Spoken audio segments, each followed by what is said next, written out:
Okay, tonight is John chapter 2. And the third day there was a marriage in Cana of Galilee, and the mother of Jesus was there.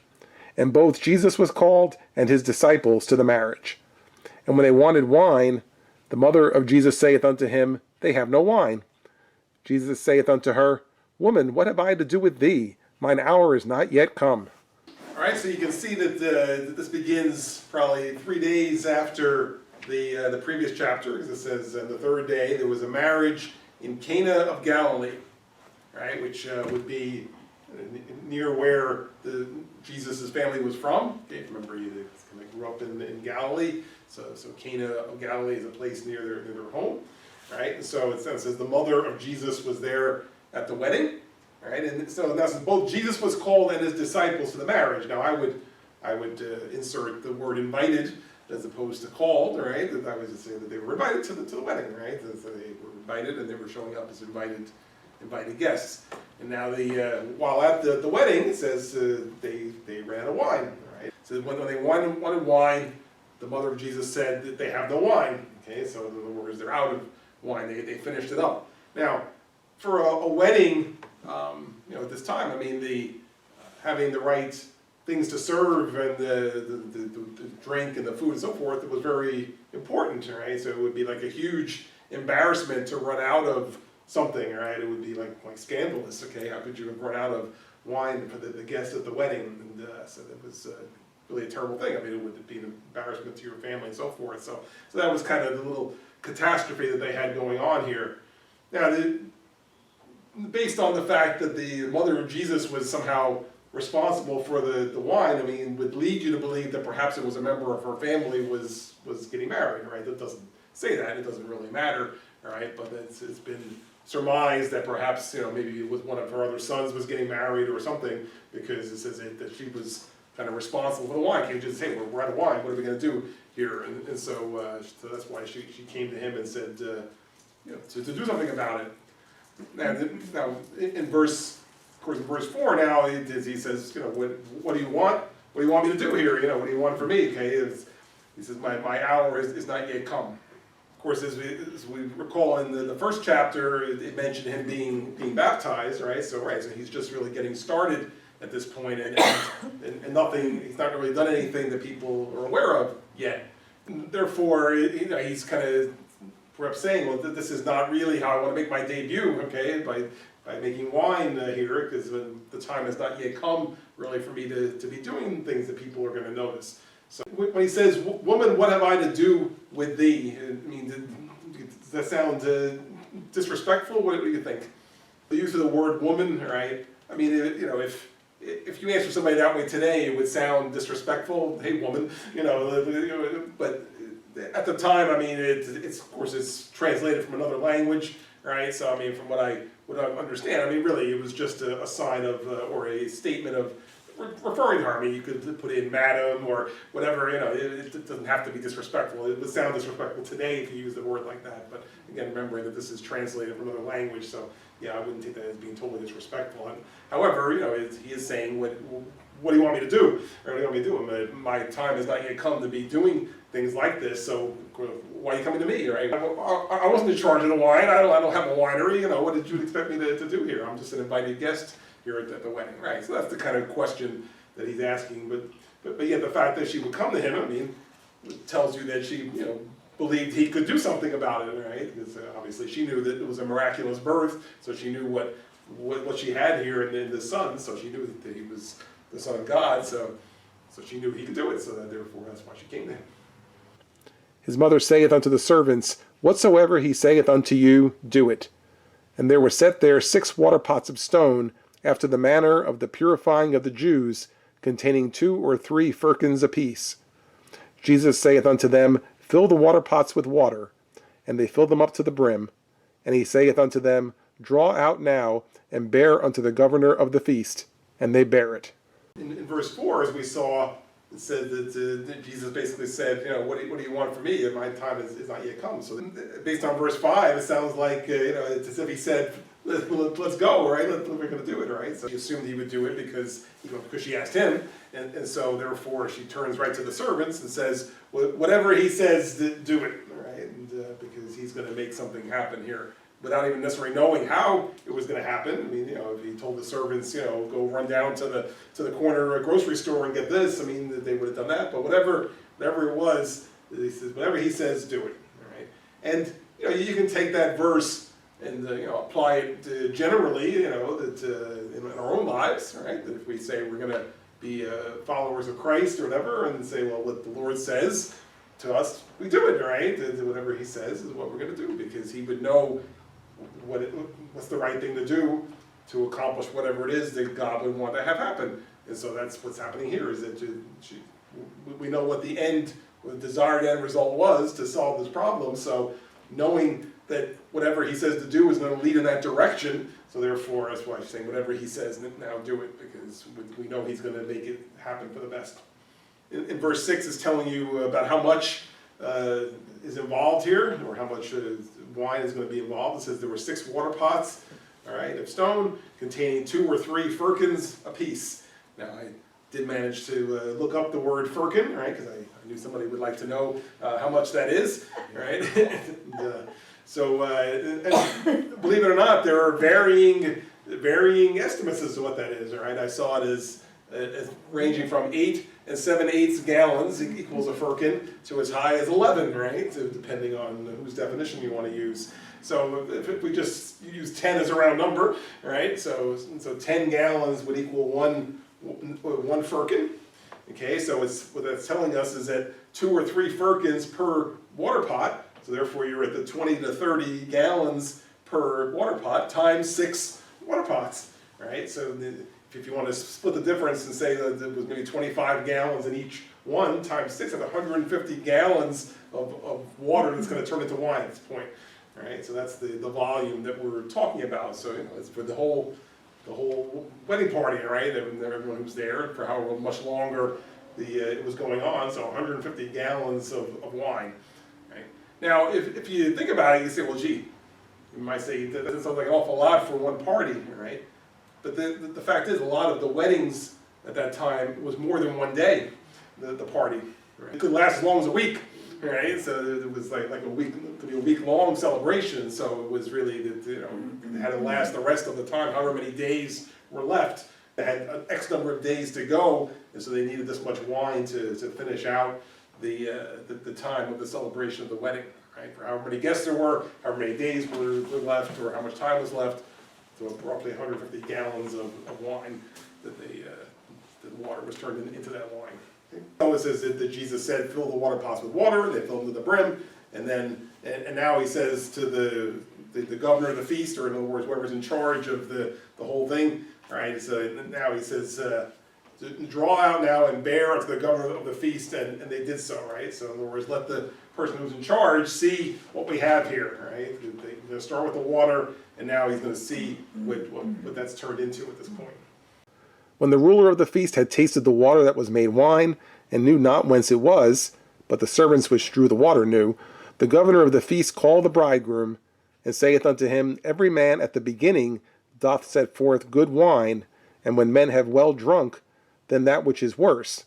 But thou hast kept the good wine until now. This beginning of miracles did Jesus in Cana of Galilee, and manifested forth his glory, and his disciples believed on him. After this he went down to Capernaum, he and his mother, and his brethren, and his disciples, and they continued there not many days. It would sound like the governor of the feast is, like I said, kind of in charge, right? So he's not the bridegroom per se, and it sounds like they had to show him that we haven't run out of wine, right? We have wine here, so they brought it to him to taste it, to see what it was. So now, as you see in 9, it says, when the ruler of the feast had tasted the water that was made wine, see, of course he didn't know that this was magical wine, that was that was water and now wine. But the servants knew, because they saw the water go in, right? They got empty pots, they put water in, and now they bring it to the governor of the feast over, and they say, taste it, and so the governor looks in there, and there's wine in there, and so the servants knew what happened, but the governor of the feast just knew that these were pots of wine, and so it says he tasted it and called the bridegroom to tell him something, and you get a little insight into maybe how they they did things, right, that, that they brought out typically, traditionally, the best wine first, right? This way everybody could be impressed, well, isn't this really good wine? And then, once they've drunk a lot, they're like, not even paying attention that much anymore. They be drinking anything, and they don't necessarily know the difference, so then you bring out the cheap stuff. But here now the governor looks, he said, wow, you saved the best for last, I've never been to a wedding like this, all right, where you saved the better wine for now, so which tells you that it was better even than whatever it was that they had purchased in the first place for this particular wedding feast. Well, of course, because Jesus did it, right? Jesus turned the water into wine, so you would expect that it would be the best, and it was. So here the bride, or the governor of the feast, without knowing any of that, gives you independent testimony of saying this was the best. And this was the best wine, better than what we had before, and very unusual that you would serve this towards the end of the wedding feast, because people may not even appreciate what it is that they have here. But I'm telling you, this was the better wine now. Okay, so that's the independent testimony that was special wine that Jesus had prepared. Right, and now in 11, it's pointing out that this is the first miracle that Jesus did as a result of this, that he had not done anything like this prior to this point, because it says, this beginning of miracles did Jesus in Cana of Galilee, and manifested forth his glory, and his disciples believed on him, those who were with him, because they saw what happened, right? They saw the water go in and the wine come out, and they said, whoa, this is something special here that we have going on. They had already believed that they claimed to believe that Jesus was the Messiah, the Son of God, if you remember in the first chapter, but now they were seeing firsthand a miracle occur, right? That's because it says this was the first of his miracles, so that we would understand that there was nothing before this. One other thing I'll mention about this is, the fact this was done at a wedding, right? And Jesus was attending the wedding, right? That we use this to indicate that the Lord approves of that kind of a thing. He approves of the wedding and marriage and so forth, right? In fact, we incorporated a reference to this in the standard talk that a minister gives at one of our weddings, right? So that they use what's written in our minister's manual. It references this. It says Jesus, by his presence at the wedding in Cana of Galilee, blessed the concept of marriage. All right, and so we mentioned that also. So the fact that he was in attendance there, with giving support to that, and did a public miracle, his first miracle at the wedding, also has meaning in that regard.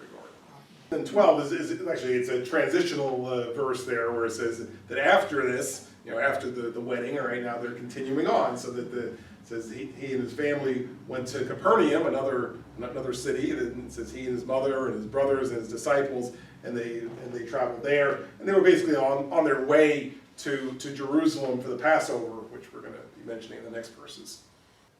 And the Jews' Passover was at hand, and Jesus went up to Jerusalem, and found in the temple those that sold oxen and sheep and doves, and the changers of money sitting. And when he had made a scourge of small cords, he drove them all out of the temple, and the sheep and the oxen, and poured out the changers' money, and overthrew the tables. And said unto them that sold doves, Take these things hence, make not my Father's house a house of merchandise. And his disciples remembered that it was written, The zeal of thine house hath eaten me up. Right, so Jesus and his family arrive at the Passover in Jerusalem, right, where they typically would make that trip down there every year, right, and upon arriving there, it says that Jesus found in the temple, what you see there, it said that those that sold oxen and sheep and doves and the changers of money sitting. So as the scene unfolds, it says that Jesus kind of reacts to seeing all these people there doing this. In verse 15, it says he made a scourge of small cords. It's a whip, all right? It's a whip. So, okay, that's a scourge of small cords, all right? So he had some kind of a whip, all right? It says it drove everybody out of the temple, all right? The ones with the animals, and the animals, the people with them, and so forth. It says poured out the changers' money, overthrew the tables. He made a mess, all right? He turned over the tables, and so he was upset that this was going on in the temple area, right? And so it was like right in front of the temple, maybe like in the courtyard area, as people would come in, this is what they were greeted by, right? And then his statement to them in 16, it says, Take these things hence, make not my Father's house a house of merchandise. It's believed, and I would put forth, that this is not the same account as in the other Gospels, because The other three all happen at the end when he's going there for the Passover that's going to be when he winds up being crucified. It comes right after the triumphal entry into Jerusalem. In Matthew, Mark, and Luke, it's a very similar account, and it comes at the same place in the story, right? Here, it's not there, right? It's happening right at the beginning of the story, so it's a different Passover, because in fact, in a few chapters in John, you'll see him going for the Passover where he's crucified. So there's actually 2 Passovers mentioned in John. So this is a different episode, a different occurrence, right? And I mention that because really what he says is actually even different in this one versus the other 3. The other 3, they say very similar things. In Matthew, he says, "My house shall be called the house of prayer, but you made it a den of thieves."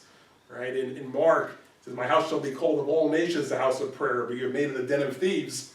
All right? And in Luke, it says, "My house, the house of prayer, but you have made it a den of thieves." Right? And so it's a very, very similar thing. But now you read what it says here. It says, "Take these things hence, make not my Father's house a house of merchandise."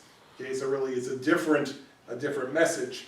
Right? And so instead of talking about the message of the other ones, because we're reading this one now, right, we'll talk about what this one says, all right? So whereas the others, he was accusing them of doing stuff that was not right and cheating the people and so forth. I mean, here, I think he's just basically making the statement that, you're turning the whole temple and church thing into something that's not supposed to be, right? That you're looking to make money off the people as they're walking in just to come to church.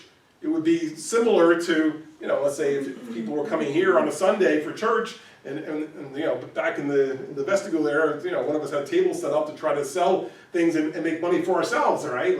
Let's say if I'm an insurance salesman, all right, and I stop people coming, okay, you got enough coverage for your car, how's your healthcare insurance? Want to buy some insurance off me? Let me, tell me what your carrier is. Let me compare it to here. Let me give you a quote. And you wouldn't want to be faced with that. Somebody trying to make money off you when you come into church, all right, to make money for themselves, and that's what all these people were doing, right? They were selling things and so forth, and trying to stop the people as they came in and take advantage of the fact they're coming there for church, and instead trying to make money off them, right? So that's why he says, "Don't make my Father's house a house of merchandise."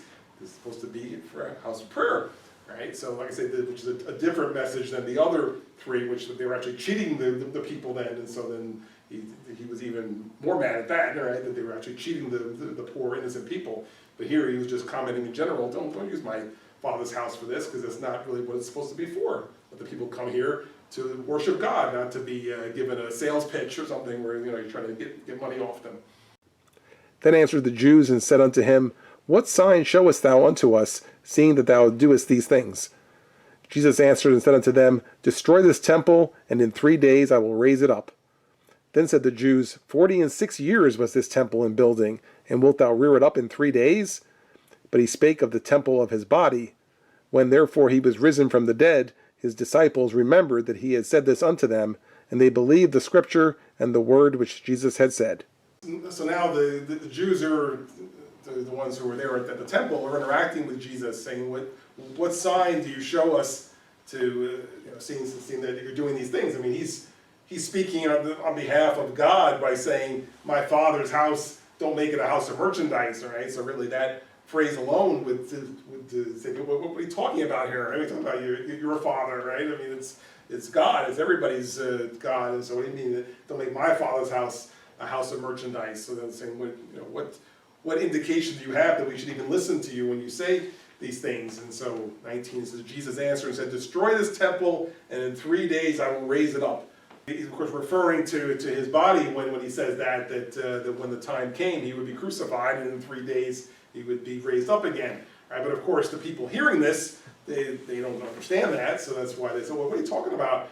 Right? In verse 20 it says, 46 years with this temple and building, and you're gonna build it back up in 3 days? That doesn't make any sense, right? And even the 46 years part has some significance here, because from what I can tell, the rebuilding of the temple began probably roughly 16 to 17 years before the birth of Christ, right? And so if you go forward 46 years, it takes you to about him being about age 30, right, which is when he started his ministry, right? So it was really a work in progress, because in fact it still continued even beyond that. So when they were saying 46 years, it wasn't some necessarily a date from the past that somehow they randomly knew it took 46 years to build this temple. It was still a work in progress. They still continued to work on it even for years beyond that, until it was eventually destroyed in the year 70 AD, right? But at that point, it had been 46 years they'd been working on it, so that's how they knew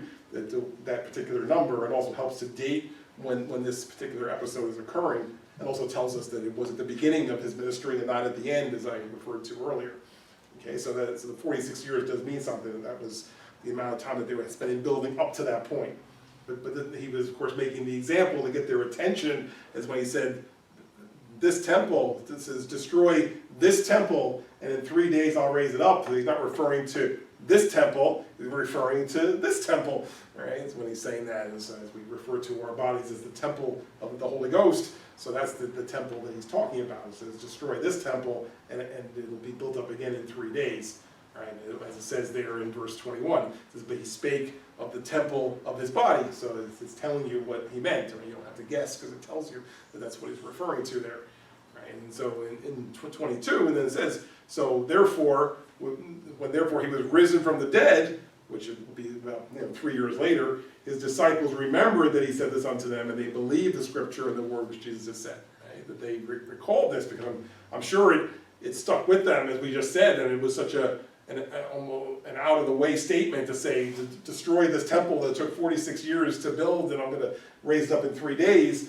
But then when he said that I'm really referring to my body, then I'm sure the disciples remembered that. So that 3 years later, when he was crucified and then resurrected, then okay, that's what he meant. That's what he said it, and that's what happened in 3 days. It was built back up again. Now when he was in Jerusalem at the Passover, in the feast day, many believed in his name, when they saw the miracles which he did. But Jesus did not commit himself unto them, because he knew all men, and needed not that any should testify of man, for he knew what was in man. Right, so this particular episode, as we said, is occurring in Jerusalem at the Passover, right? And the Passover period was again a number of days, and then there also could be a number of other feasts, right, while they're there, which could last as long as like 50 days, right? So it was a whole series of feasts and different days and different recognitions of different things, right? So he says he was in Jerusalem, this particularly at the Passover, so in the feast day. So it says many believed in his name, right? So when they saw the miracles which he did, which leads us to believe that that there's more miracles that John's just not recording here, right? It wasn't just from the wedding time, all right? That was the first miracle, but we know Jesus did other miracles. And if you read the other Gospels, you can fill in the blanks somewhat. You would look at the miracles he performed early in his ministry, and you can assume those were the ones that he's referring to here. So we had mentioned when we were doing chapter 1 that the purpose of the Gospel of John is to convince people that Christ is the Messiah, right? So it's not necessarily supposed to be just a history, but it had a purpose to it. And John would have had, as the last gospel being written, John would have had access to what was already written. So he's probably not necessarily thinking, well, I need to repeat what everybody else has said. They've already written it down. So he picked up some of the episodes that were not recorded, like the wedding at Cana was not mentioned in the other Gospels. So John brings those out, right? But here it says he's mentioning miracles, so you would assume that these are miracles that were already chronicled in the other Gospels, so he doesn't necessarily include those right here, right? That's why it says that when they saw the miracles which he did, it says many believed in his name, right? But now in 24 it says Jesus did not commit himself unto them, right?